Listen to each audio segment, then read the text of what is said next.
तो guys welcome my YouTube channel. मेरे channel में स्वागत है। दोस्तों मैं आज आपको सैमसंग गैलेक्सी के f41 स्मार्टफोन के बारे में कुछ स्पेसिफिकेशन बताने जा रहा हूं। तो ज़्यादा टाइम वेस्ट करते हुए आइए दोस्तों शुरू करते हैं। सैमसंग भारत में 8 अक्टूबर को अपना नया smartphone Samsung Galaxy f41 launch करेगा। दोस्तों 6000 mAh की बड़ी बैटरी वाला ये सुपर एलोमेड डिस्प्ले के साथ फ़ोन है। इस स्मार्टफोन में 64 मेगापिक्सल कैमरा होने की बात कही जा रही है। दोस्तों इसके अलावा इस फोन में super AMOLED infinity u display मिलेगा।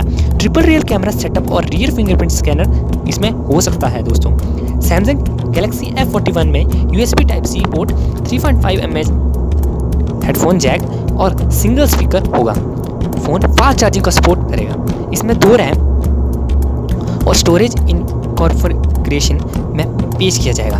दोस्तों पहली बात है कि 2 रैम वाला फ़ोन आपको देखने को मिलेगा। इसके अलावा गैलेक्सी f41 में 3 कलर आपको देखने को मिल सकते हैं, ब्लैक, ब्लू और ग्रीन। दोस्तों इसका ब्लू कलर काफ़ी अच्छा लुक देने जा रहा है। दोस्तों ये f41 सीरीज़ फ़ोन कीमत 15,000 से 20,000 के बीच हो सकती है। ये स्मार्टफोन फ्लिपकार्ट में बिग बिलियन डेज में भी सेल में आपको उपलब्ध कराया जाएगा। दोस्तों ये काफ़ी अच्छी बात है कि आपको फ़ोन ये सस्ते रेट में मिल सकता है बिग बिलियन डेज। दोस्तों इसलिए मेरे चैनल को सब्सक्राइब कर दें ताकि आप ऐसे ही वीडियोस आने वाले समय में देखते रहें। तब तक के लिए धन्यवाद।